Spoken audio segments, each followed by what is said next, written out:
Ok, ya estamos grabando. Pues sí, lo único que faltaba de la unidad 2 era precisamente ver cómo sacar las medidas de dispersión o en este caso unas medidas para obtener qué tanto varía un proceso, este, es un proceso productivo, ¿no? Entonces, si tú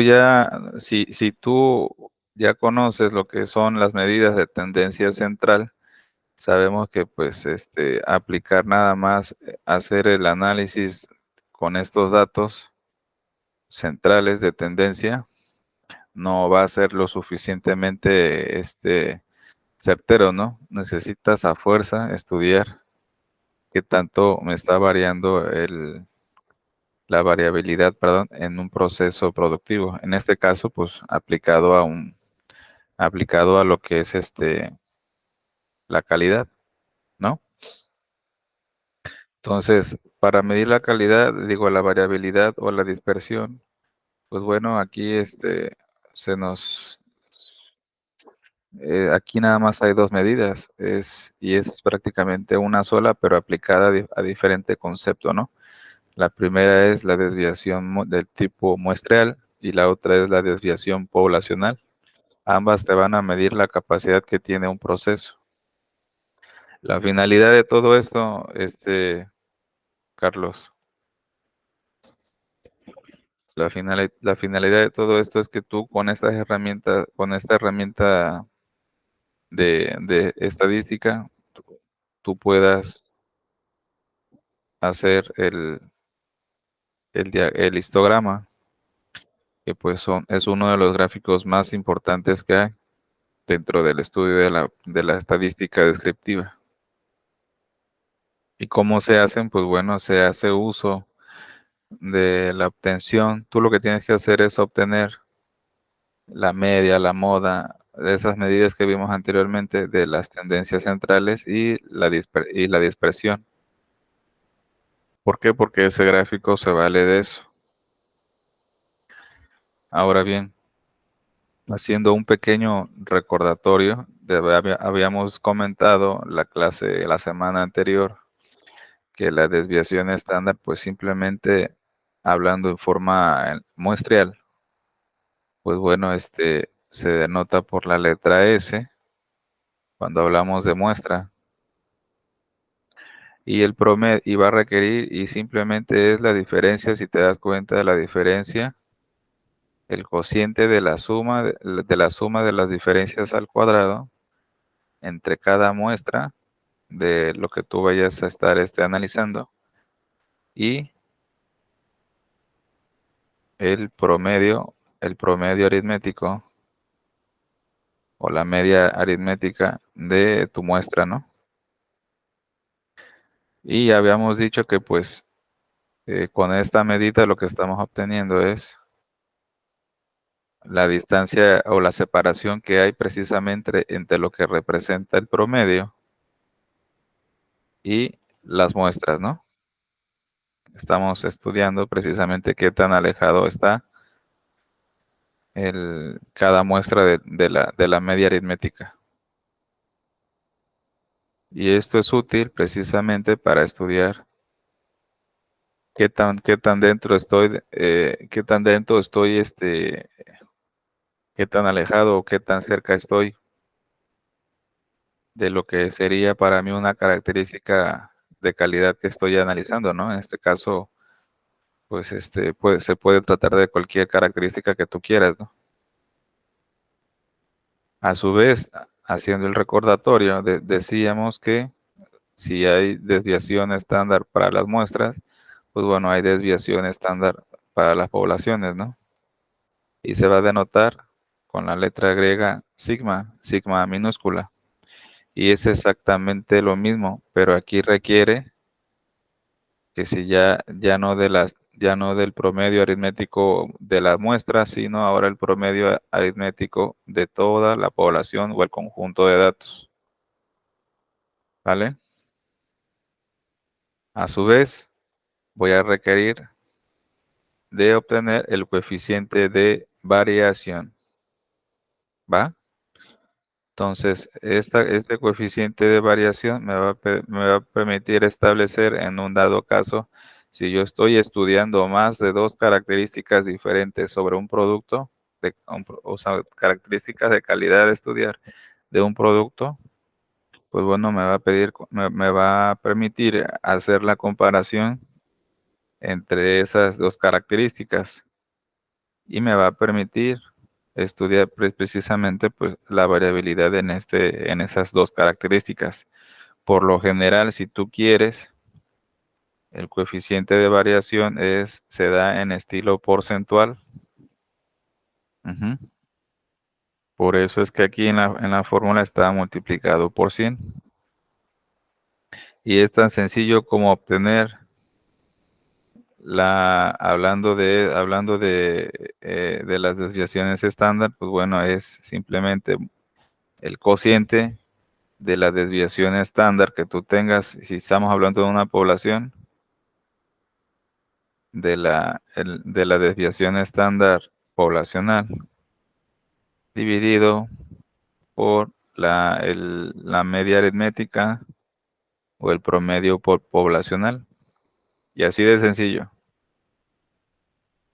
Una vez que tú ya conoces eso, pues ya podemos hacer precisamente, estudiar de forma gráfica, qué es lo que está pasando con mi proceso. ¿Hasta ahí tienes alguna duda? Hasta ahí no. No, perfecto. De lo que te han enseñado en control ahorita estadístico, ¿te han enseñado esto o cómo van? Bueno, es que en control estadístico estábamos viendo sobre las herramientas de control. Entonces, así como tal, ejercicios de estadística lo hemos llevado más a contextos sobre sobre cómo evaluarlo. Ok, ya está. Pues bueno, la parte final pues de esta unidad trata de, pues, cómo representar gráficamente, la característica de tu proceso, más bien la característica de calidad que tú quieras estudiar para identificar precisamente qué es lo que está sucediendo con tu proceso productivo y determinar las causas precisamente más adelante, la causa raíz y el efecto que tiene precisamente este, a, las anomalías que llegaran a poder a surgir en tu proceso productivo y que están generando precisamente demasiada variabilidad en tu proceso, ¿no? Entonces, para eso aquí nada más aquí ahorita nada más por como tú decías, la palabrita es el contexto de esta historia, de esta unidad es que nosotros al menos veamos cómo generar el histograma y precisamente la mecánica de cómo hacerlo, ¿no? El procedimiento. Pero los gráficos aquí más comunes y los más importantes para el control estadístico de la calidad son tres. Son esos tres que ves ahí: hacer el diagrama de caja, el histograma y el gráfico de cuantiles normales. ¿Ok? Ok, Sí. Las más interesantes son el histograma y el gráfico de cuantiles normales. Para mí los más interesantes, ¿no? Salvo que alguien diga externa alguna opinión. Pero bueno, lo más importante es hacer el histograma. Entonces, lo que te he venido diciendo, de forma generalizada y repetidamente, es que para que nosotros desarrollemos un histograma va a ser necesario conocer dos cosas: las tendencias centrales y las medidas de dispersión. Una vez que tú tengas esas dos medidas, entonces para elaborar ese gráfico al cual le llamamos histograma, tú vas a necesitar hacer una tabla, un conteo de frecuencias. ¿Para qué? Para poder estudiar el conjunto de información y la variabilidad de tu proceso productivo. ¿Ok? A su vez, vas a tener que conocer, establecer los rangos en los cuales ese proceso productivo se estaría moviendo. Es decir, vamos a tener que determinar los límites inferiores y los límites superiores de la característica que estamos estudiando, ¿no? Entonces, esto es muy fácil, ¿eh? Hablando del histograma y de la tabla de frecuencias, ya te comenté que pues es una gráfica sencilla. ¿Y de qué consta esa grafiquita? Simplemente son unas barras colocadas en forma horizontal, en donde esas barras van a representar precisamente el conteo o las veces que podamos determinar qué tanto se repite un dato respecto a un rango que yo establezca. Ujú. Entonces, para utilizar precisamente y graficar el histograma se requiere de que el conjunto de datos esté seccionado en grupos o clases. El resultado del conteo determina la frecuencia de esos valores que están ahí representados en tu proceso. En el eje horizontal vamos a colocar en una escala numérica, precisamente se colocan el número de clases o grupos que tú hayas seleccionado, ¿no? Y en el eje vertical, pues ya lo habíamos dicho, lo que vamos a colocar en el eje vertical es el conteo o la frecuencia de aparición de ese conjunto de datos por cada clase. Entonces, ¿qué se hace una vez que tú ya dividiste, ya determinaste el rango de acción? Lo que vas a hacer ahora es determinar cuántos grupos necesitas para estudiar ese conjunto completo de información. Entonces, para calcular precisamente el número de grupos o número de clases para el estudio de tu proceso, hay dos reglas. Dependiendo cuál sigas, es así tú vas a hacer tu conjunto o secciones o tus grupos de clases. ¿Para qué? Para estudiar precisamente el histograma. Entonces, la primera regla es que el número de clases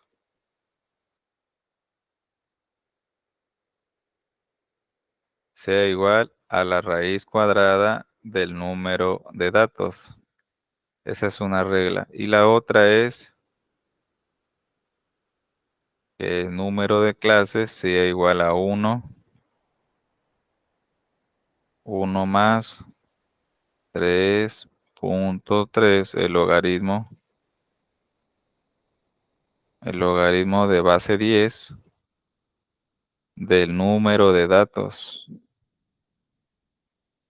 No se puso ahí, pero bueno, ahí te la pongo. Mm, Acá está, creo, ¿no? Fíjate aquí, o bien la raíz cuadrada del número de datos, o bien la regla empírica de sumarle 1 más 3.3 por el logaritmo de base 10 del número de datos. Ahorita aparentemente quizás no se entienda porque pues necesitas ver el problema para poderle entender, ¿no? Pero entonces, esto se define entonces realmente cómo se hace el procedimiento general para hacer el histograma, pues bueno, aquí ya nada más yo te lo desgloso en 4 puntos. El primer punto indica, dependiendo de la hipótesis o de lo que tú quieras probar, en este caso, la característica de calidad de estudiar, se debe de analizar todas las medidas de tendencia central, ya lo vengo diciendo. Incluye medias, modas, medianas, todo poblacional. Y si no tienes los datos de todo el conjunto completo de la información, lo que haces, pues no te queda de otra más que analizar por muestras, por grupos de muestras, ¿no? 2, obtener las medidas de dispersión básicas, las que ya te había dicho. 3, obtener los límites inferior y superior de la característica a analizar. Aquí ya te había platicado de lo que es, o sea, que va a ser necesario que tú obtengas el rango en el cual vamos a estar trabajando todo ese conjunto de datos. A partir del rango vamos a determinar el número, habíamos dicho, perdón, que va a ser necesario determinar, utilizar calcular el número de clases para empezar el estudio. Y el último paso ya es analizar, hacer el análisis de la frecuencia o el conteo sobre los datos que se van a graficar. Una vez que tú hayas hecho estos 4 pasos, pues bueno, ya tienes tú desarrollado el histograma. ¿Hasta aquí alguna duda?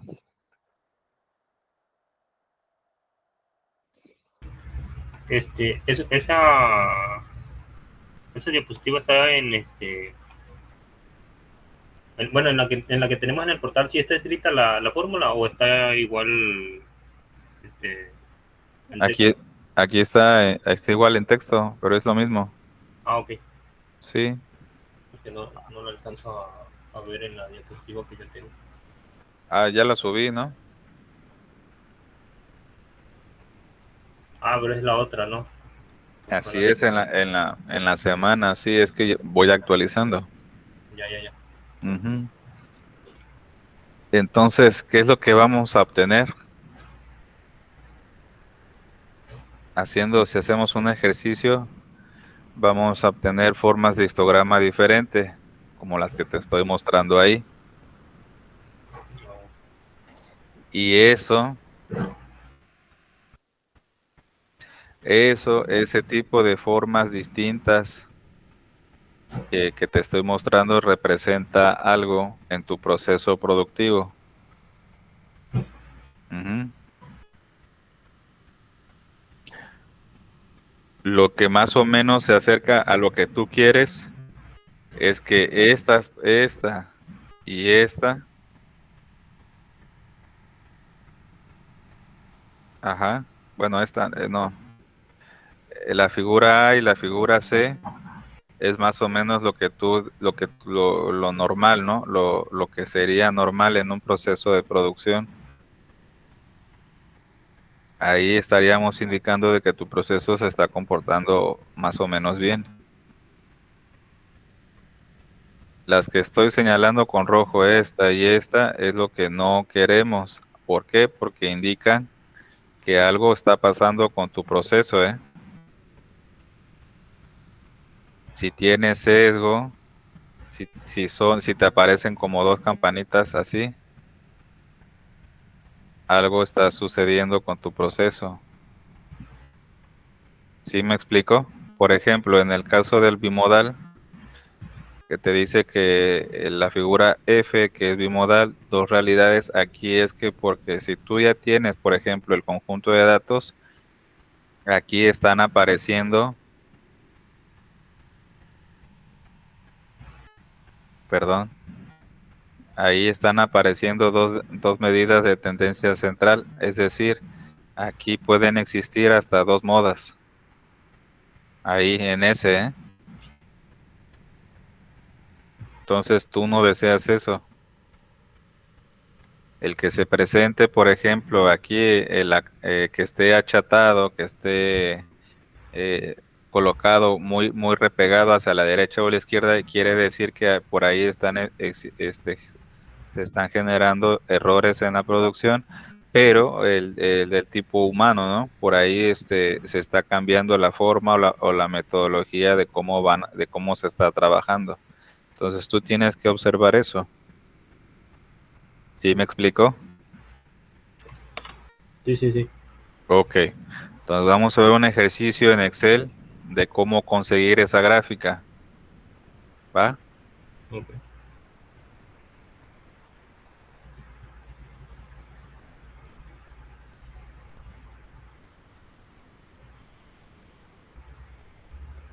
Sí has usado Excel, me imagino, ¿no? Pues sí lo he usado, pero no lo frecuento mucho. En mi trabajo O, no lo utilizo. O sea, ok. Bueno, la idea es esa, que desarrollen sus ejercicios ahí. la actividad no la hice, pero estaba yo descargando el Minitab. El Minitab, ese también es muy bueno. Ese ya lo utilizan para cosas industriales y también para este actividades científicas. Está bien. A ver,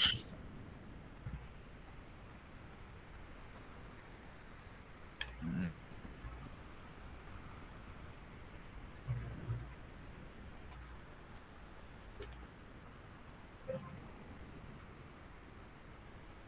si lo puedes ver.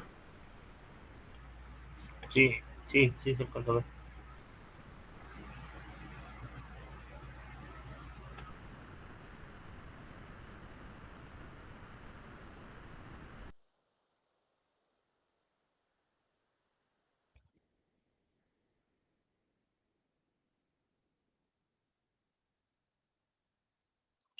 Bueno, aquí tu ejercicio es el siguiente.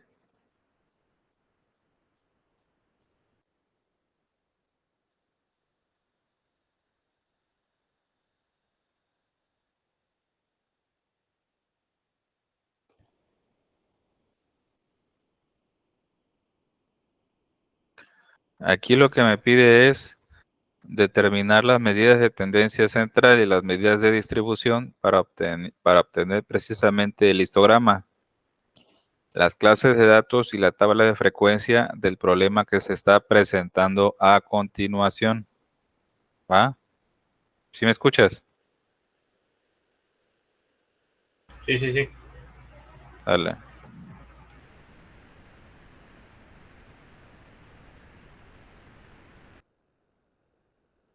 Caray, no sé por qué no.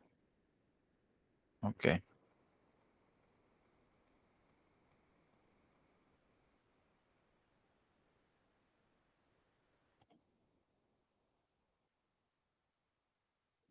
sale. El problema es el siguiente. En una plastificadora que fabrica discos de plástico, a la empresa se le ha solicitado que el grosor de esos discos fuera de 1.20 milímetros. Eso no es muy delgadito, ¿no?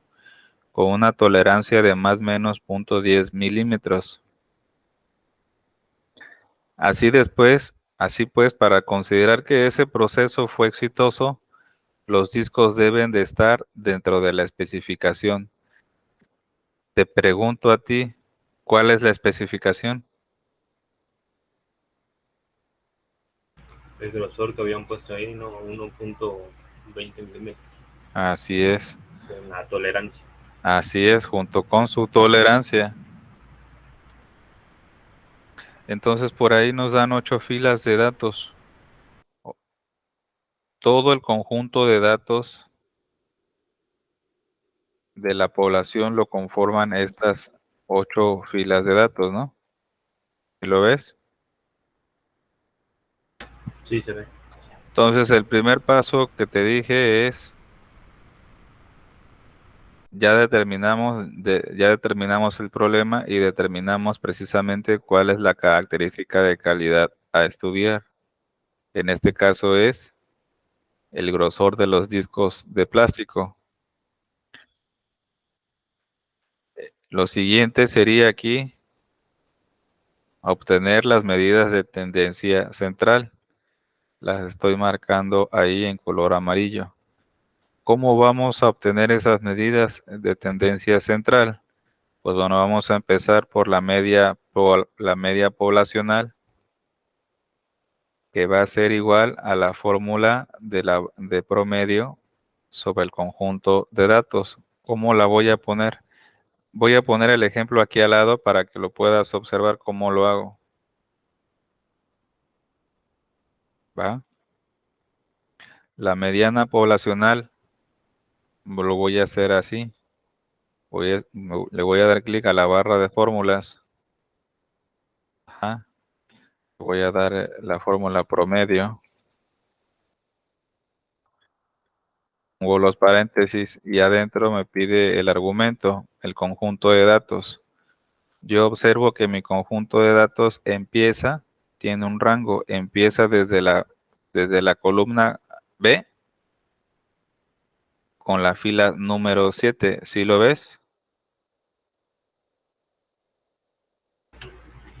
La columna B, sí, ¿hasta dónde digo?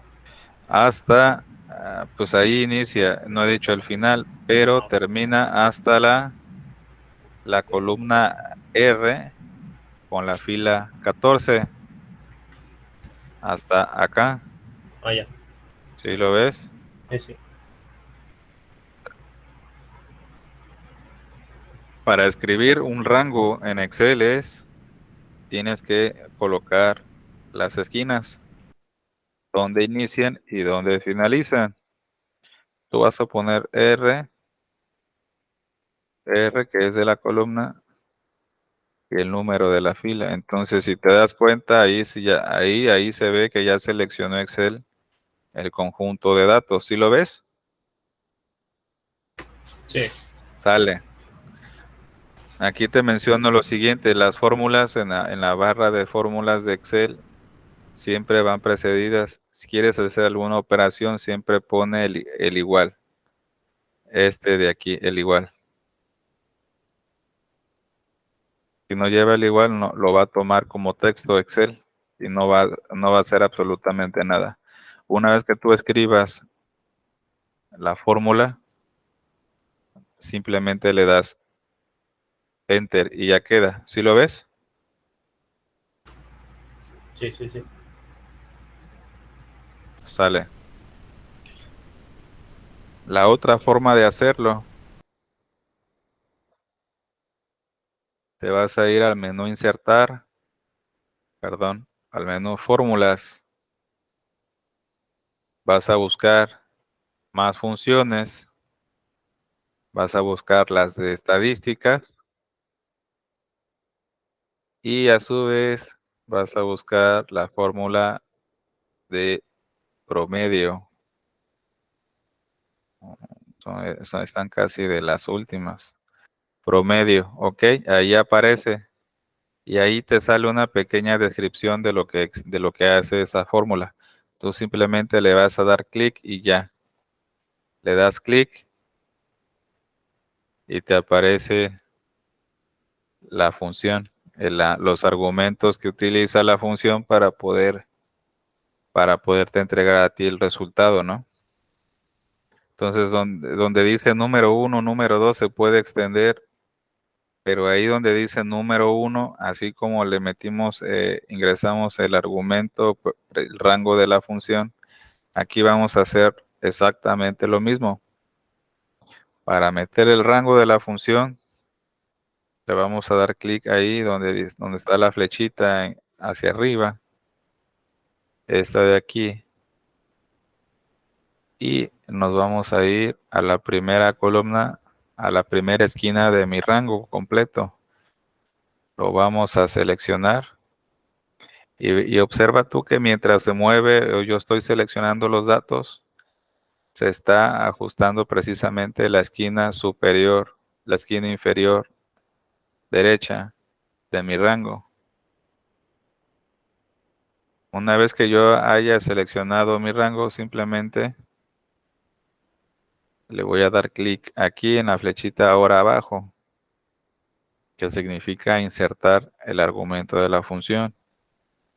Le doy clic ahí y si tú te das cuenta aquí ya agregó el conjunto de datos, aparece por ahí y hasta abajo te aparece el dato final del promedio o de la media aritmética que queremos obtener, o bien aquí donde dice resultado de la fórmula. ¿Se está entendiendo? Sí, sí, sí. Sale, entonces nada más finalmente, nada más tú le das a aceptar y ya, es todo. Entonces ya sacamos la media y vamos a obtener la mediana. Acuérdate, para obtener la mediana, que era para cuando la hicimos a mano, ¿qué era lo que hacíamos primero? Ordenar, ¿no? Ordenar de a dónde a dónde. De menor a mayor. Ujú. Así es. Entonces tú no vas a ordenar aquí ya Excel, lo va a sacar solo. Ya te vas a evitar de eso. ¿Cómo lo vamos a hacer? Pues bueno, va a ser exactamente igual como la media aritmética poblacional, pero lo vamos a hacer por la forma más fácil, mediana.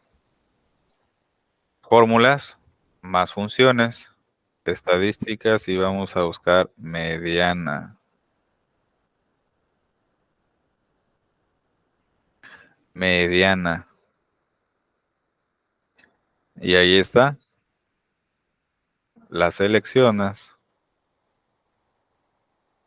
Hacemos exactamente el mismo procedimiento para el mismo procedimiento que hicimos para la media. Va a ser lo mismo para calcular la mediana. Entonces le vamos a seleccionar el rango igual. Y hasta que terminemos de seleccionar todo el rango completo, le vamos a dar clic en insertar el argumento de la función. Y ahí lo tienes. Ahí está el resultado, ahí aparece. Si estás conforme con lo que estás obteniendo, le vas a dar a aceptar. Y ahí está. ¿Ok?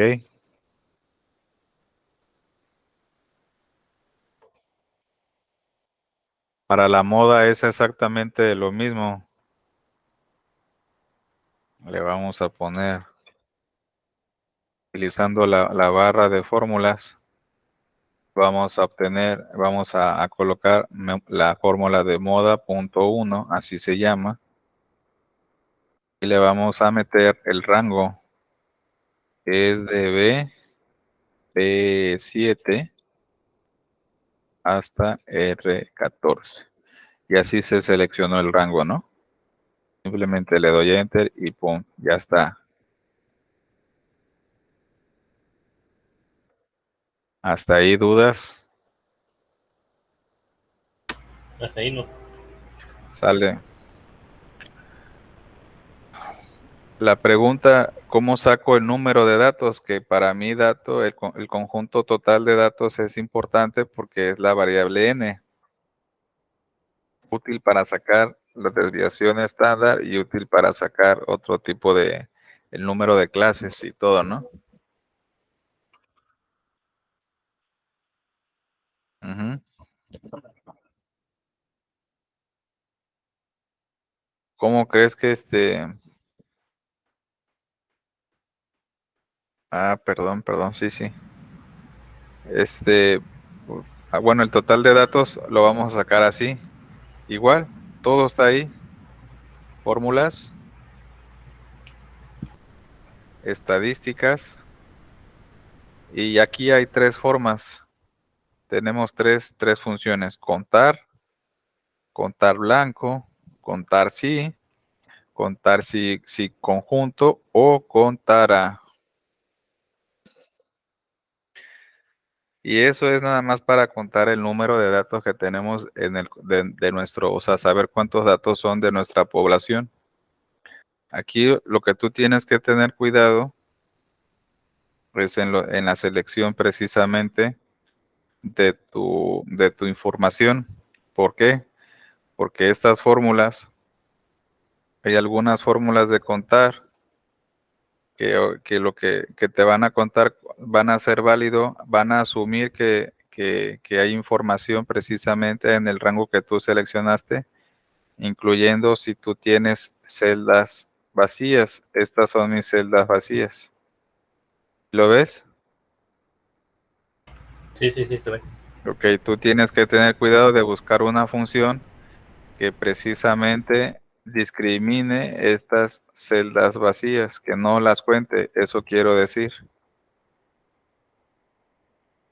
Entonces, para eso tú, para saber qué fórmula vas a ocupar, lo que tú tienes que hacer es leer la descripción de cada función de contar.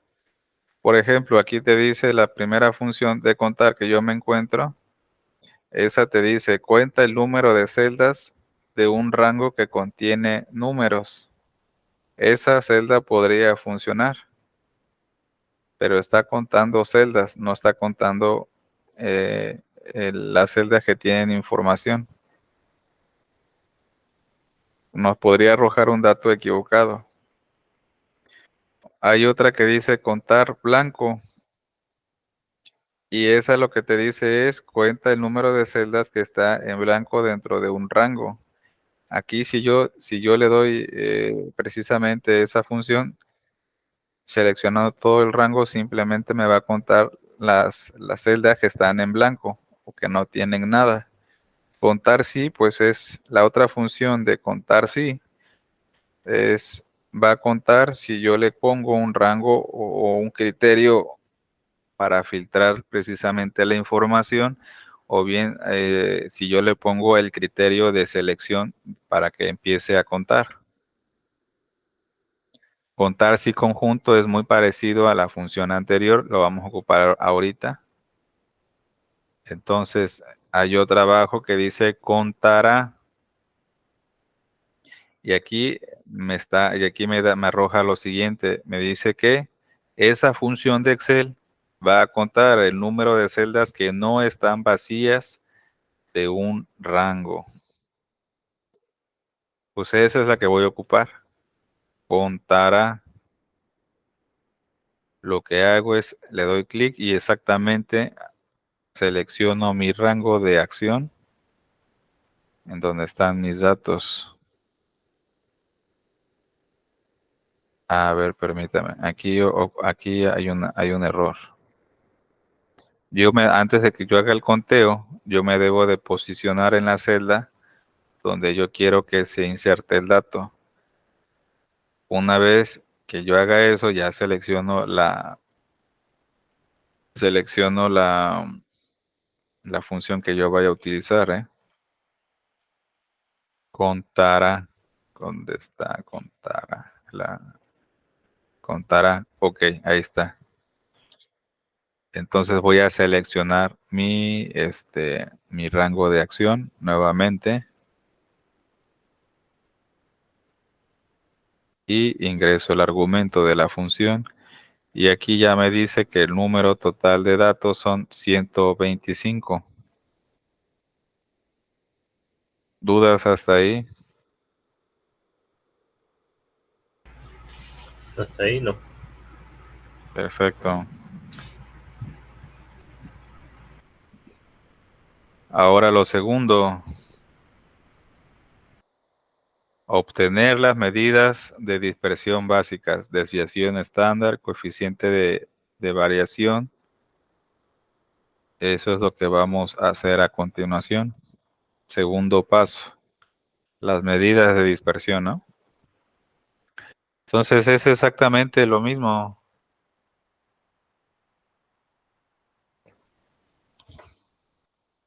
Lo que yo voy a hacer a continuación es esto, ¿eh?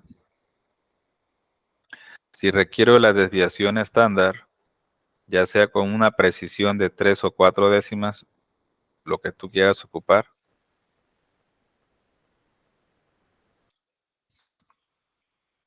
va a ser lo siguiente. Voy a ocupar la fórmula barra de fórmulas, estadísticas,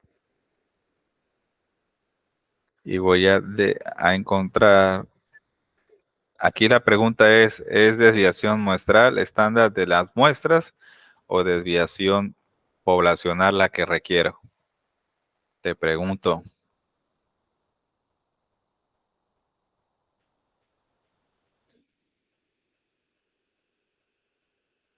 Sí, A ver, ¿cuál es? Desviación muestral, desviación. Era. Creo que la primera es desviación muestral, ¿no? la primera es desviación muestral, pero ¿cuál requiero? ¿La poblacional o la muestral? Para saber qué. Sí, o sea, ¿qué medida, qué dispersión necesito? ¿La desviación estándar muestral o la desviación estándar poblacional? Dado el problema que te estoy explicando.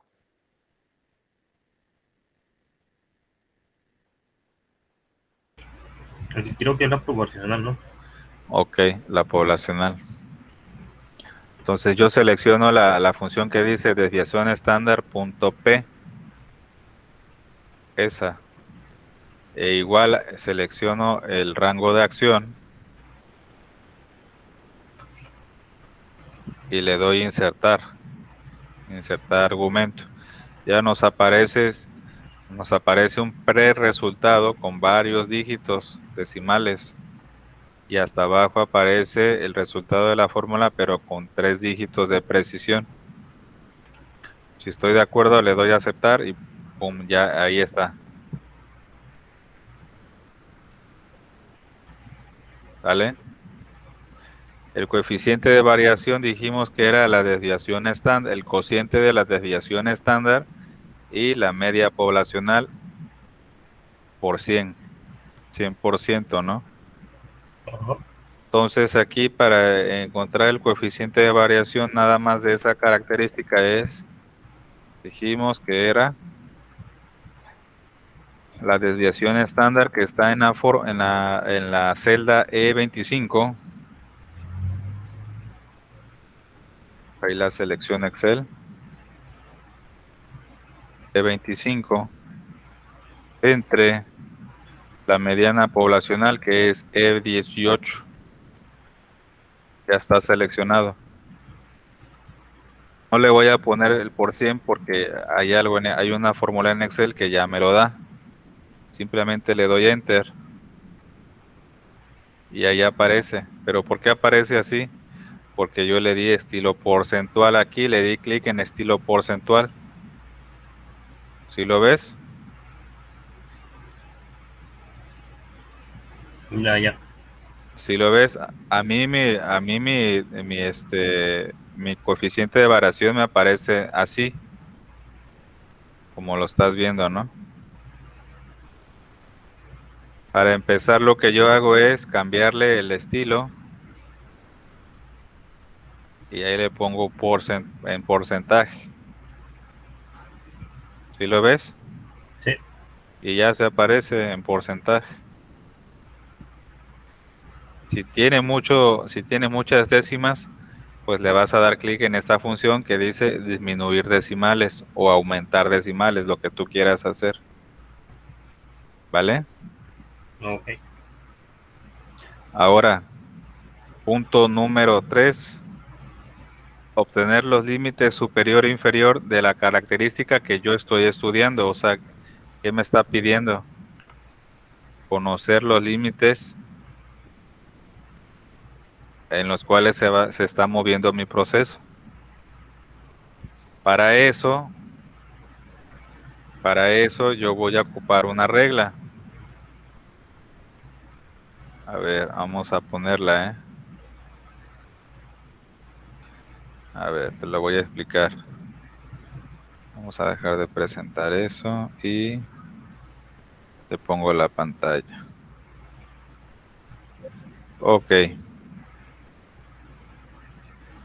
La fórmula para que tú obtengas los límites es el límite real inferior, se le conoce así, límite real inferior va a ser igual a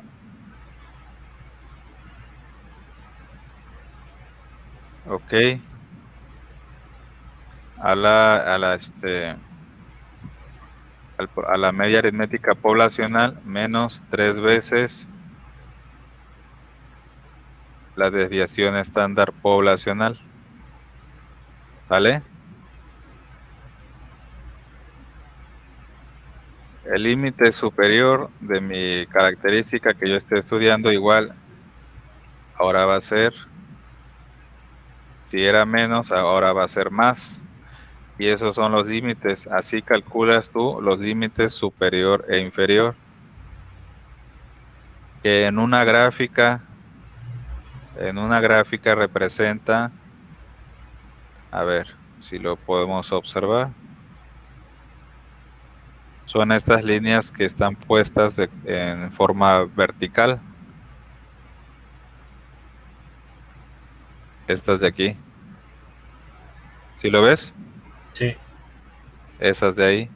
Esos son mi límite superior y mi límite inferior. Límite superior y límite inferior, ¿va? Ok. Sale.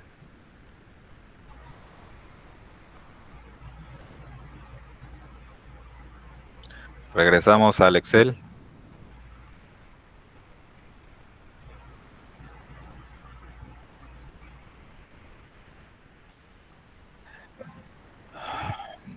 El límite superior en Excel, el límite inferior, perdón, lo vamos a calcular. Ya tenemos la media poblacional. Lo vamos a colocar entonces. La media poblacional está colocado en la celda E18, ¿no? E18 menos 3 veces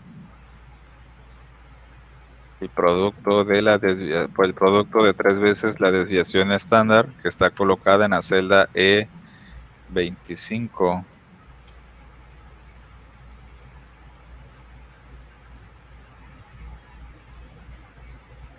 Y ahí nos arrojó un valor. No coincide por la precisión. Lo voy cerrando. Y ahí está, ¿no?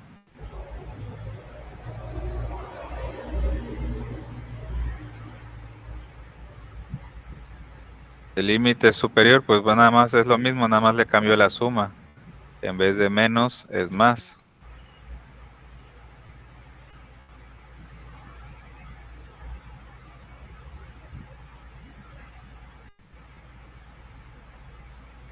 ¿Sí ves la fórmula? Sí. Ok.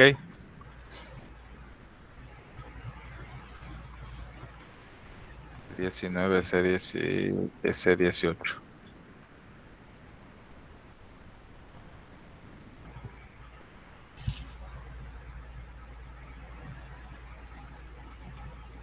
Ujú.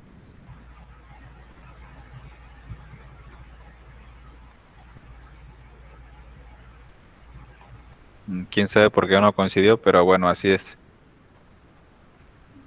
A ver, 2.20. Ah, es que agarré otra. 25. Ahí está. ¿Vale?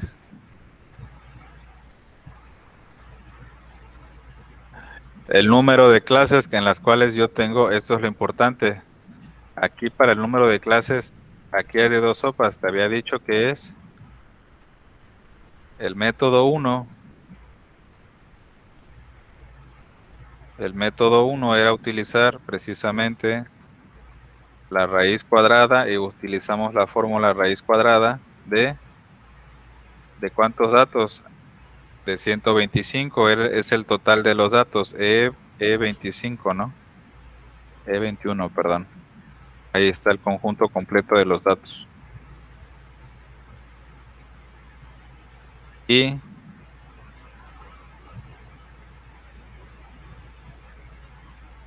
lo redondeamos al entero más próximo y me da 11. Aquí me dice que por esa regla me da me dice que yo puedo separar ese conjunto de datos en 11 distintos grupos. Ahí los voy a clasificar. La segunda regla es la que te había comentado, utilizar la regla esa de 1.3, 1 más 3.3 por el logaritmo natural, logaritmo de base 10 del conjunto de datos, o sea, del número de los datos. Y en este caso es 125. Si yo aplico esa regla, me va a dar 8. Entonces yo aquí tengo, con la primera regla, me sale que yo separe en 11 grupos diferentes. Y en la otra regla me dice que yo ocupe nada más 8 grupos de clases. Entonces yo voy a ocupar la de son menos grupos, y con esta va a ser suficiente. Entonces, paso número 4.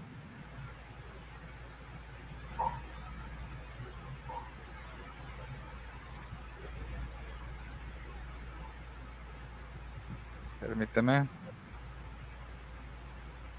Hacer el histograma, ¿no? Perdón, el paso 3 fue hacer los límites superior e inferior, y ahora falta desarrollar precisamente las clases. Ok, para esto voy a hacer lo siguiente. Necesito sacar ahora el rango.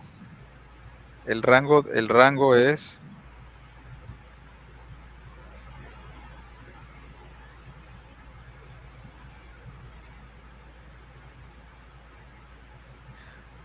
es la diferencia entre el límite superior y el límite inferior. Al revés, perdón, el límite superior, que es 1.26 menos 1.10. Me dice que ese máximo va a variar, el rango va a ser de 0.16, la máxima variación. Entonces, el rango ya tengo, a ese rango ahora voy a sacar el número de paso por clase.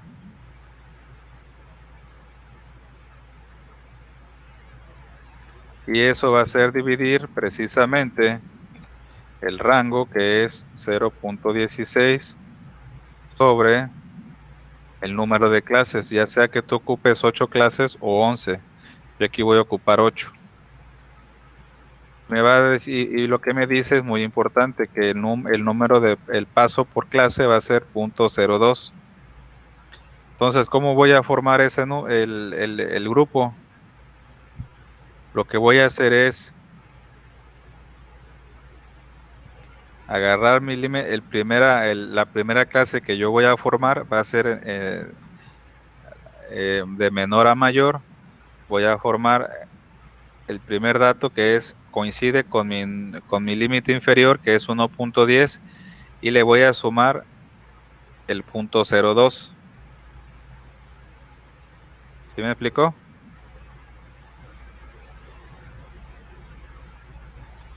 Si tú sumas el 1.10 más el 0.02, me va a decir que el final de esa clase va a ser el 1.12.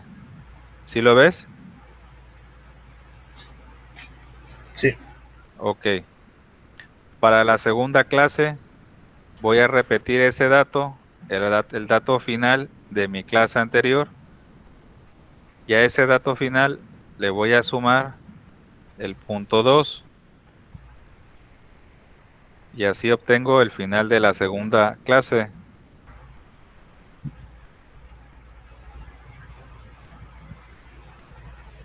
Para la tercera clase vuelvo a repetir el dato anterior, y así sucesivamente hasta que llegues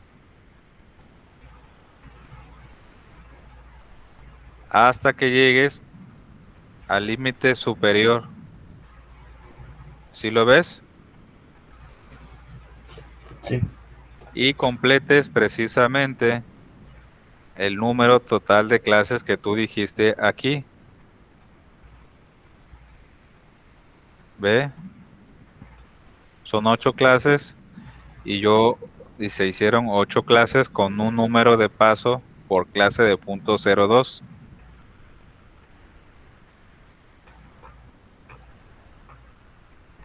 Ok. Ya hicimos, ahorita estamos armando la tabla de frecuencias para hacer el histograma. Lo otro más importante es cómo sacar tu conteo. Bueno, tú te vas a poner en el criterio, ¿no? El rango de la clase van a ser tus criterios, donde el límite inferior de cada criterio va a ser 1.10 y el criterio superior va a ser el número final, el rango, perdón, el dato final de tu de cada clase. Entonces, teniendo en cuenta esos datos, vas a ir a fórmulas, a la barra de fórmulas, a la barra de fórmulas estadísticas y vas a buscar la función contar.si.conjunto. Y lo que hace esa función es contar si el conjunto de esos datos cumple con ciertas características o ciertos criterios. En este caso, yo estoy aquí poniéndole que el primer criterio de selección o de filtrado es cuenta en ese rango que yo seleccioné, cuenta todos los que son mayores a 1.10 y también todos los que sean menor o igual a 1.12, que son los límites inferior y superior respectivamente de mi clase número 1. ¿Sí lo ves? Sí, sí, sí. Ok, atención ahí, ¿eh? Así le voy a hacer sucesivamente para cada uno de las clases que yo haya generado. Para la siguiente es exactamente la misma función, pero con criterios diferentes. Los criterios del límite superior y del límite inferior, pues bueno, ya te dije, los da el rango de cada clase que que yo haya formado ahí. ¿Sí me explico?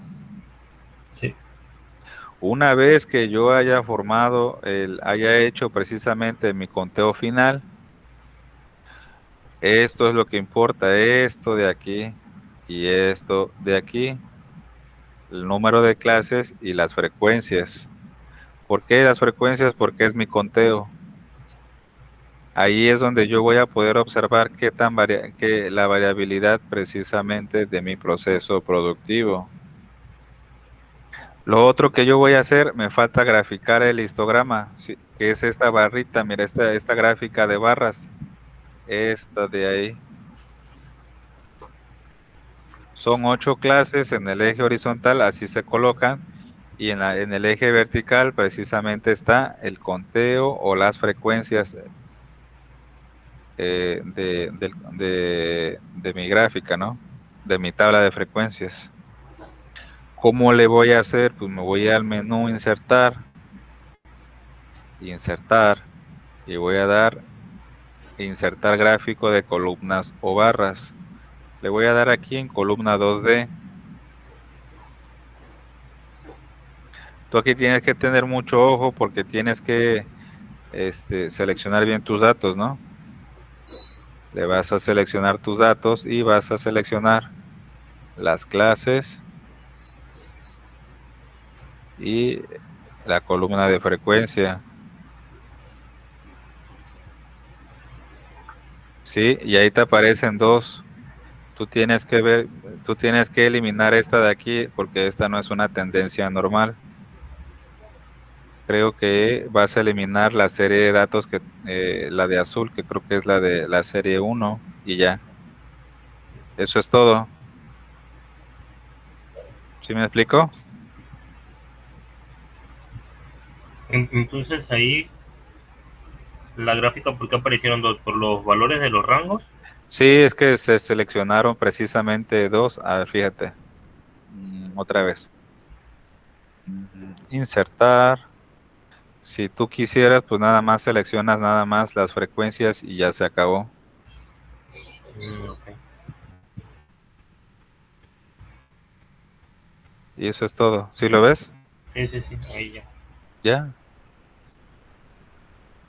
Y ahí te aparece todo. Ok. ¿vale? Sí. Ya tú nada más le editas las características de tu gráfico y cómo lo quieres. Pues bueno, ya está ahí. Hemos definido el gráfico más importante. En la plataforma yo te dejé ya la tarea, ¿sale? Ok. Es exactamente lo mismo. Ya te dije cómo hacerla. Sale. Una vez que tú hayas ya definido, pues ya puedes analizar precisamente esto. Dependiendo cómo te salga a ver, tu gráfico,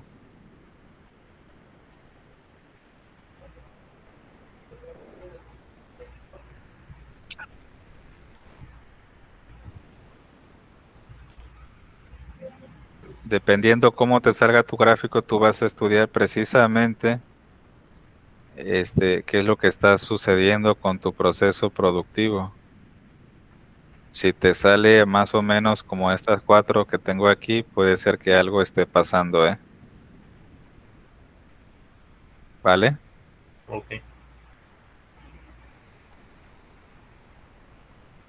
Ah, pues ahí te doy una explicación de lo que es el tipo de la distribución sesgada, que sale si hay una distribución multimodal, todos los criterios. ¿Va? Porfa, lo lees. Ok. Ok, el último tema es de esa unidad de técnicas de Deming, de Juran e Ishikawa. Todos estos señores incursionaron precisamente, son los pioneros del control de la calidad total. En resumen, te lo voy a dar el resumen nada más. El resumen de la técnica de Deming consta de 3 pasos, de 13 pasos. El primero es siempre la constancia. Va a ser crear constancia en el propósito de mejorar el producto y los servicios. Si tú ya hiciste el primer paso, lo que ahora debes de hacer es adoptar una nueva filosofía, y esa filosofía de cómo vas a operar, de cómo van a hacer las cosas, así es, tú la debes de difundir a toda tu organización, ¿ok? El paso 3 es no depender más de una inspección masiva. Paso 4, acabar. Ahí el paso 4 te dice acabar con la práctica de adjudicar contratos de compra basándose exclusivamente en el precio. Aquí nosotros sabemos bien que muchas veces para fabricar un producto compramos materias primas de baja calidad. ¿Por qué? Porque está al menor precio. Entonces ahí Dimin te dice que no lo hagas. Si quieres un producto de calidad que cumpla con la verdadera expectativa, tú compra la mejor materia prima que encuentres. El punto 5 es que tú siempre debes de estar mejorando continuamente tu sistema de cómo estás produciendo y cómo estás haciendo tus servicios, ¿vale? Siempre te dice establece metas, ¿ok? Lo otro importante, para mí los puntos más importantes son esos, y el otro es que siempre, si tú estás dando un servicio o tienes un negocio, una empresa, pues lo que tú tienes que hacer es siempre actualizar o capacitar a tu gente, ¿no? Al final de acá, digo, al fin y al cabo, lo que hizo este señor, el Dimi, es crear un diagrama en el cual todos esos puntos que te resumí, se van a juntar en este círculo, en el círculo del control de la calidad. Se llama Paradimines, el ciclo del PDCA, que es planear, hacer, checar y actuar. Así de sencillo.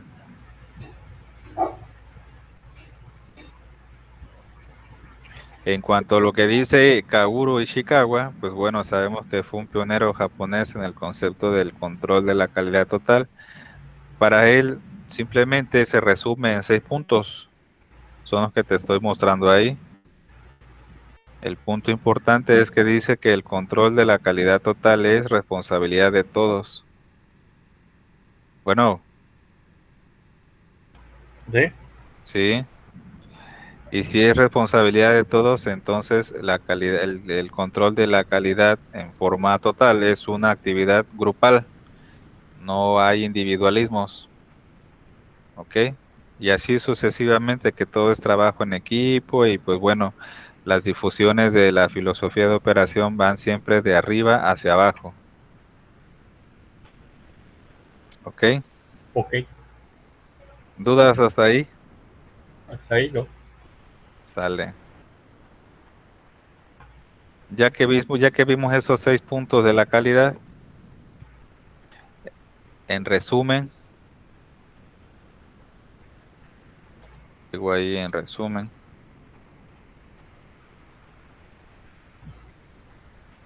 del control de la calidad, pues bueno, basado en lo que dice Ishikawa, es que tú lo que debes hacer es hacerle caso a los 6 puntos que él dijo, estableció, siempre determinar metas, objetivos, eso es básico en cualquier organización.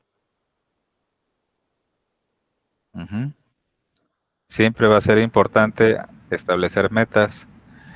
Y si tienes metas, debes de establecer precisamente un camino, que son los métodos para alcanzar esas metas. Siempre capacitarse y tomar acción apropiada. ¿Vale? Al final, así como lo hizo Divin con su gráfica, este Kaoru Ishikawa lo que hizo es desarrollar un diagrama. Y este diagrama está más completo porque te va a permitir a ti, si tú tienes un problema en tu proceso productivo, te va a permitir definir precisamente el problema que está escrito en la parte derecha de la diapositiva donde dice problema, y en este problema tú vas a escribir, en este diagrama tú vas a escribir la definición del problema que se está suscitando en tu proceso productivo, con santo y seña de todo, ¿eh? Y del lado izquierdo vas a escribir las causas que pueden provocar precisamente ese problema. Para que tú escribas las causas, tú debes de hacer un análisis exhaustivo de las causas o de las causas probables que estén generando ese problema. ¿Ok? Este diagrama se le va a conocer entonces como el diagrama del pescado de Kaoru Ishikawa, así se le conoce. ¿Ok? Ok. ¿Dudas que tengas? Del diagrama de pescado, no, No. ¿De lo anterior nada? tampoco. Muy bien. Pues con esto entonces hemos finalizado la clase de la unidad número 2. Vamos, todavía no te salgas.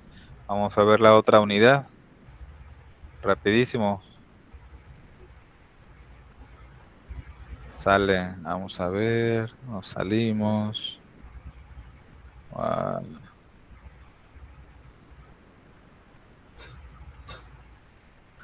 nos toca ver la otra unidad de innovación tecnológica. Y aquí es donde entramos al foro de discusión.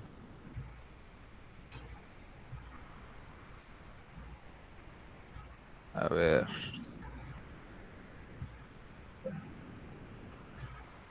¿Sí se ve? Sí, Muy bien. Entonces, ¿cuántas veces hemos escuchado la palabra innovación, la palabra tecnología? ¿Cuántas veces en nuestra cotidianidad de la vida hemos escuchado eso? Casi siempre, ¿no? sí. Entonces, porque la razón de esto es, precisamente estudiar porque la importancia de lo que es el desarrollo tecnológico y la importancia que tiene cuando tú haces una innovación. ¿Hasta dónde llega hasta dónde te impacta, hasta dónde, cuáles son los alcances precisamente, pues el que tú hayas entregado una innovación del tipo tecnológico a tu sociedad, ¿sí? ¿Qué es lo que se genera? ¿Qué es lo que hay detrás de una innovación tecnológica? Entonces, los objetivos aquí principales de esta unidad, pues son tres: conocer el propósito del desarrollo y de la innovación tecnológica. El punto dos es analizar como desarrollo de la tecnología, cómo el desarrollo de la tecnología pues te puede ayudar a ti a reducir los tiempos en la cobertura de las necesidades de los clientes cuando estos te soliciten algún servicio o algún producto en específico. ¿Va? ¿Se entiende? Comprender cómo es que por medio de la innovación tecnológica se puede aumentar la capacidad productiva y flexibilidad en la producción de bienes y servicios. Esto es muy notorio. El punto 3 es un efecto físico, físico, intelectual, económico. Se está viendo, lo estamos viviendo ahorita actualmente, ¿no? Sí. Ok. Y pues bueno, tu temario, tendría que haber sido al revés, pero el temario tu primer tema es qué intención tiene el desarrollo tecnológico. Aparte, las medidas, el tema 2 es las medidas del desarrollo industrial y las tecnológicas. Siempre el tema 2 y el tema 3 pues bueno, habla sobre cómo se debe de ejecutar un plan de desarrollo de tecnológico, qué medidas, cómo se debe supuestamente blindar algún desarrollo industrial o tecnológico, ¿no? Aquí en estos temas vamos a hablar de una parte así, somera, sencillita, no nos vamos a meter en mucho de eso, ¿no? Pero la cosa es que tú conozcas qué cosa es. Ahora, ¿qué es lo que tú entiendes? La pregunta es, ¿qué es lo que tú más o menos, a tus palabras, es lo que te salga? ¿Qué es lo que tú entiendes por tecnología? ¿En dónde lo ves? ¿Dónde lo vemos? Sí. Pues básicamente en todo, ¿no? Sería como como una serie pues es más referente hacia la innovación, ¿no? Hacia hacia la aplicación del cómo todo el conocimiento y o habilidades hechas para innovar o para simplificar las cosas, pues facilitar en realidad los problemas pues, de la sociedad, porque yo supongo que para eso está hecho, ¿no? Así es. Exactamente, para eso son los desarrollos tecnológicos. Siempre lo acabas de decir perfecto. ¿Para qué? Para darle solución a los problemas que están afectando a una sociedad. Ujú. Exactamente eso es. Bien. Entonces, hablando del tema uno, del tema de tu primer tema de la unidad número 3, que pues es cuál es el objetivo o la intención del desarrollo, de que alguien haga un desarrollo tecnológico, pues bueno, implica eso que tú dijiste. Pero para empezar a ver la intención, debemos de saber qué es tecnología, en realidad qué es la tecnología. Ahí como lo estás viendo, la tecnología, pues bueno, es todo el conglomerado, el conjunto de todos los conocimientos científicos que el ser humano utiliza para lograr el objetivo preciso. Cabe mencionar que dependiendo de la tecnología que exista, es el objetivo el cual va a cubrir o la solución que le va a dar al problema que se está suscitando. ¿Ok? Ok. ¿Para qué? Para, como bien dijiste, satisfacer alguna necesidad. ¿Sale? ¿Sale? ¿Sale? Entonces, hablando de la amplia gama que hay de los desarrollos tecnológicos, pues bueno, aquí lo podemos, nosotros como ingenieros lo vemos en el área electrónica, en el arte o en la medicina, ¿no? Ujú. Por ejemplo, ejemplos de la tecnología hoy en día, la aplicación de la inteligencia artificial, ¿para qué? Para resolver tareas complejas. La otra es aplicación de la electrónica en la medicina. Esto, este tipo de aplicaciones en la medicina la electrónica, pues se le ha visto muy poco, pero sí hay. Por ejemplo, ¿qué te puedo decir? El hecho de que tú, alguien desarrolle, un ingeniero por ahí, ingeniero biomédico, desarrolle por ahí prótesis para ayudar a la gente que tenga alguna discapacidad física, por ejemplo, que no tenga un brazo, que no tenga una pierna, algo, ¿no? Sí, sí, sí. Entonces, eso puede ser una aplicación de la tecnología del área electrónica aplicada hacia la medicina. Ahorita lo que estamos viviendo y que es ahorita está el boom de esta tecnología es el desarrollo precisamente de la inteligencia artificial. Yo me imagino que sí has visto, ¿no? Sí, Lo del chat GPT, sí, sí, sí. sí lo has escuchado. Sí, sí, lo he escuchado. Ok. Entonces, a esta tecnología del chat GPT, pues le han sacado, es reciente, ¿no? No, es reciente, le han sacado, pero le han sacado dinero a discreción, o sea, bastante. ¿Y qué? Pues se le ocupa para resolver tareas de diferente ámbito. Entonces, eso es a una tarea que tú te llevarías, por ejemplo, en hacer quizás una semana, a esta tecnología le llevaría un día o menos, ¿no? Casi minutos en hacerla, o segundos, no sé, dependiendo de la complejidad. Entonces, pues eso es, ¿no? Sí. ¿Algún otro ejemplo que tú hayas visto recientemente o... Mm, pues no, creo que el más reciente viene a ser ese, de ahí algún otro. Pues no, fíjese que no. Ahora sí, hay infinidad, pero no, así como tal, tan reciente, no. Ujú. Así que pues podemos ver, ahora sí que en la parte en la que yo me desarrollo, que es la automotriz, pues viene a ver desde el hecho de la implementación de vehículos eléctricos, al menos aquí en el auge que tuvo el hecho de que se confirmara lo de Tesla aquí. Ajá, Entonces, pues, sí, llama mucho la atención. ándale, ya acabas de decir algo importante, sí, lo que es la fabricación de autos eléctricos, pero esos autos eléctricos necesitan ¿qué? Litio, ¿no?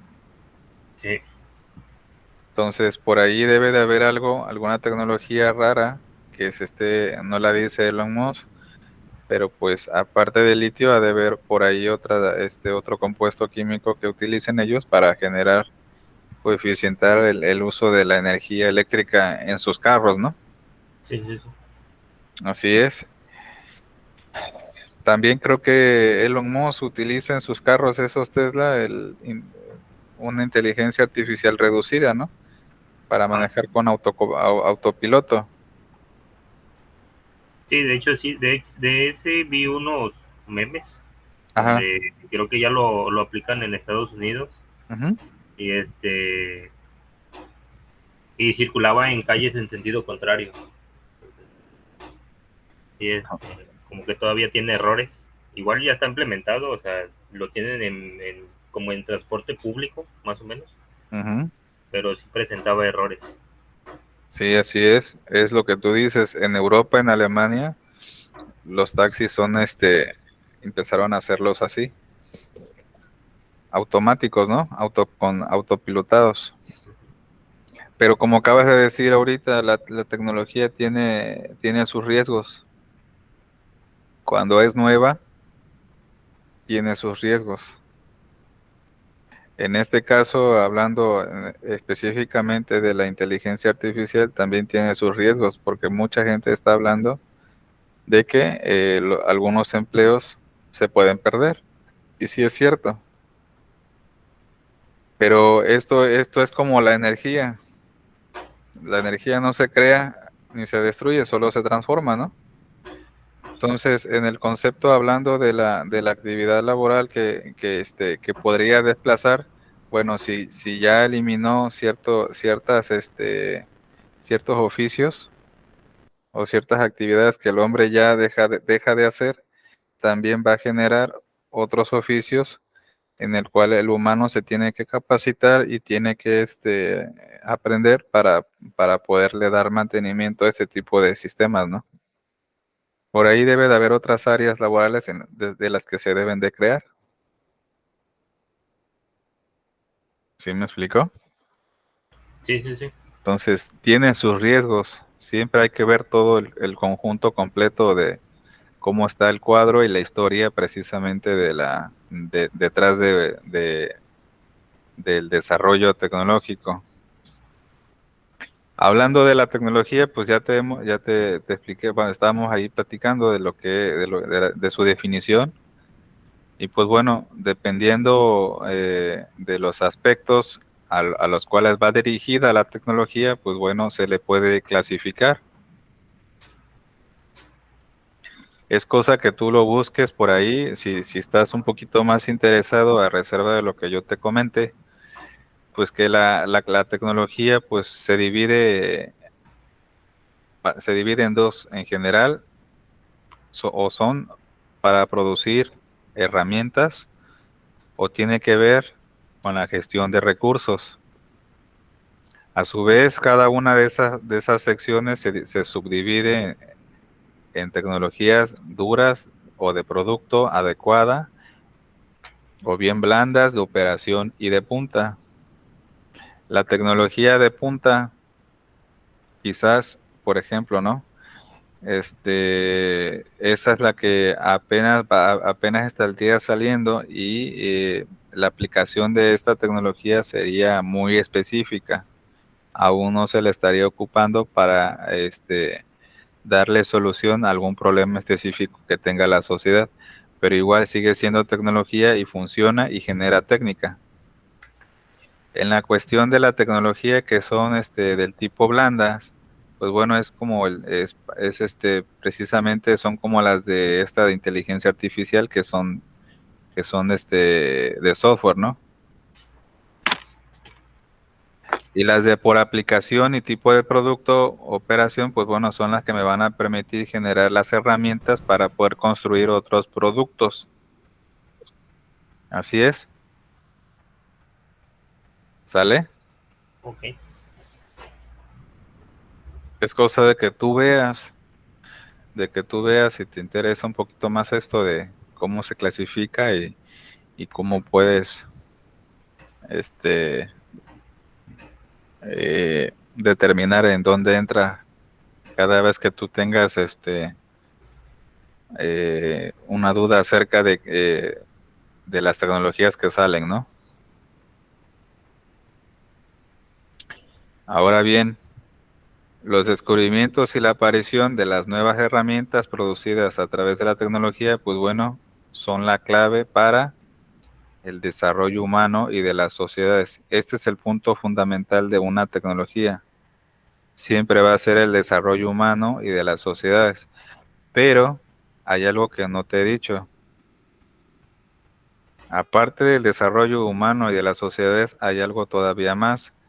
Si se genera desarrollo humano y tú puedes hacer crecer una sociedad, pues bueno, implica también que si crece la sociedad, también va a crecer el aumento, va a crecer bueno, va a aumentar la riqueza, pues, hablando económicamente hablando, ¿eh?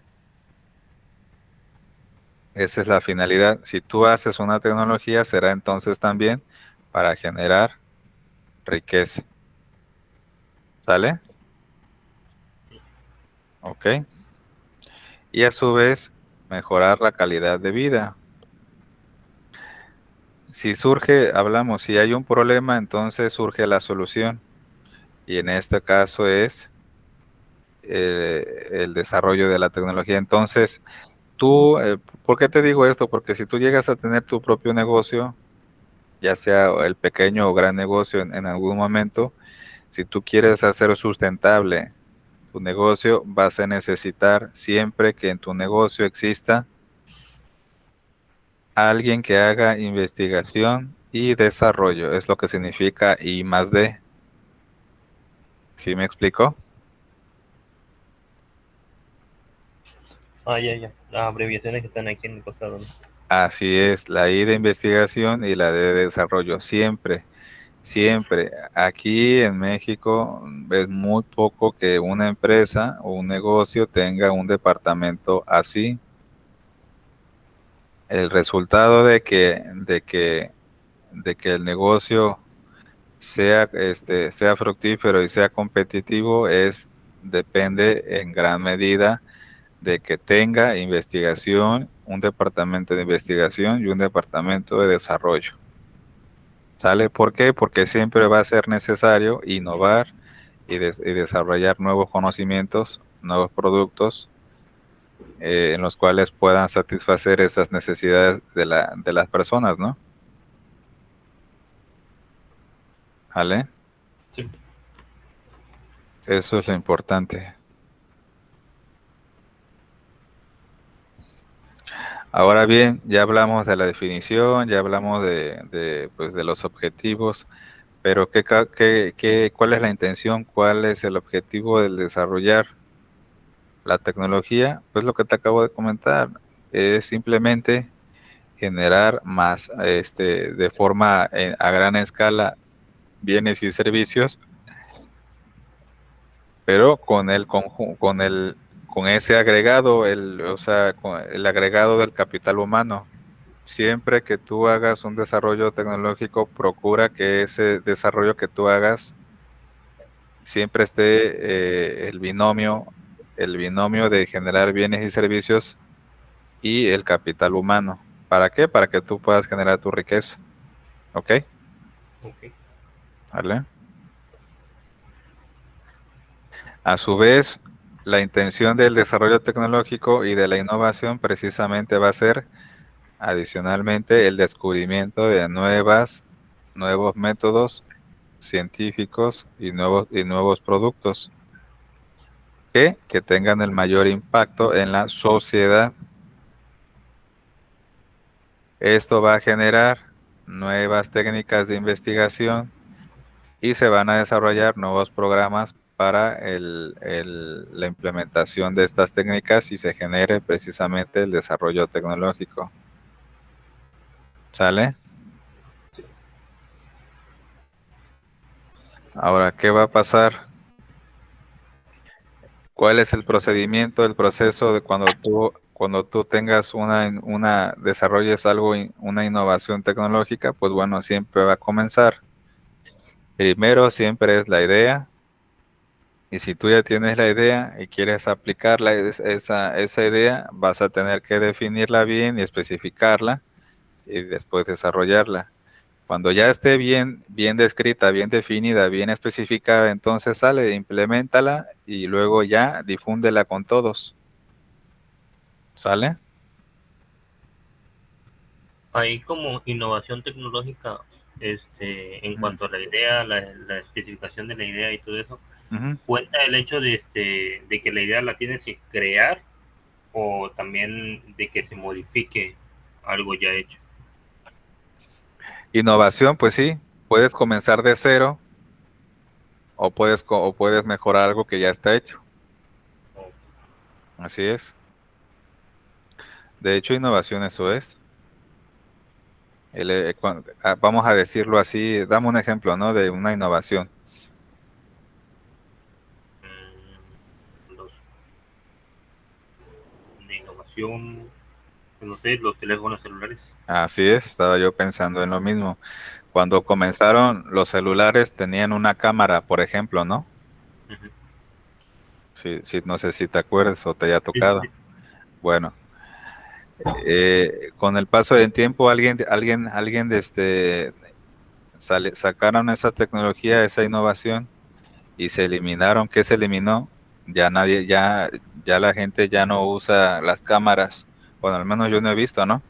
Las cámaras esas de Polaroid, las de Sony, las cámaras fotográficas ya no se Ah, usan, ya. casi ya no se usan. Entonces todo con el celular. Bueno, ahí salió ese desarrollo, ¿no? Nuevo. Después alguien observó que pues necesitaba tener el video o sacar las fotografías en forma panorámica o que se tenía que hacer mejor resolución y tomar precisamente una fotografía de todos de todo el área circundante alrededor. Entonces allí apareció al teléfono, la innovación tecnológica al teléfono con la videocámara fue que le agregaron otras 3 lentes u otras 2 lentes con flash. ¿Sí me escuchas? Sí, sí, sí. Sí, y a ese celular le agregaron precisamente la innovación está que tú puedes tomar la foto en los 360 grados. Ajá, ¿sí me explicó? Sí, sí, sí, sí. Sí, sí, lo entendí. ¿Sale? Otra innovación es que agarraron, por ejemplo, esto de los smartwatch. A alguien se le ocurrió, bueno, pues bueno, es muy difícil que yo saque mi celular, pero siempre tengo que estar viendo el reloj. Entonces el otro punto es, pues bueno, si ya si no puedo sacar mi celular por X o Y motivo, entonces voy a hacer que mi celular ahora esté en un reloj. Y las aplicaciones básicas de un celular están en un reloj. Y así salieron los smartwatch. Eso es una innovación. Ok. Alguien pensó sobre esa idea y la llevó a cabo y la desarrolló. ¿Vale? Sí, sí, sí. Ahora vamos a hablar de la parte un poquito más aburrida de esto, pero bueno, son las medidas que hay de la unidad número 3, las medidas que hay para el desarrollo industrial y tecnológico. Aquí una de las medidas también que es importante es el aspecto político. Siempre el aspecto político es importante. Por ejemplo, si sabes que tú no asististe, ¿verdad? O no escuchaste la plática de las conferencias que fueron ayer acerca del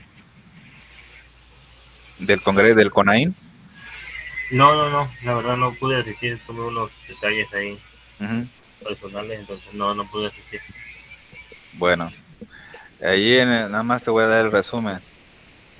El, Se supone que ese proyecto ahí del CONAIN, perdón, el proyecto que se describió ahí en el Congreso Nacional de Ingenierías era sobre ¿cómo se llama este proyecto? El corredor interoceánico, que es más o menos similar a lo que está asumiendo lo que se está haciendo en el canal de Panamá. La finalidad de ese objetivo es el reducir precisamente los tiempos de traslado de las mercancías que se están llevando ahí, tanto el comercio nacional como el comercio internacional. Aumentar la capacidad de la logística del comercio, ¿no?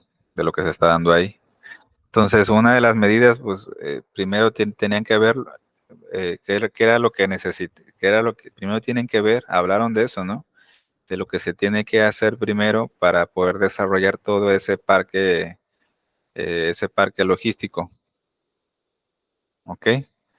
Y una de esas medidas precisamente era cómo las medidas legales, políticas legales para poder blindar y asegurar la continuidad de ese proyecto. Entonces, una de esas medidas de las que vamos a hablar precisamente es el aspecto político-industrial. ¿Ok? Ok, Sí. Siempre que haya implique algún desarrollo industrial o tecnológico, deben de colaborarte, a ti debe de existir el apoyo tanto del sector privado y gobierno, y además tienes que, aquí no lo puse, ¿verdad? Pero aquí también tienes que tener el apoyo del sector social.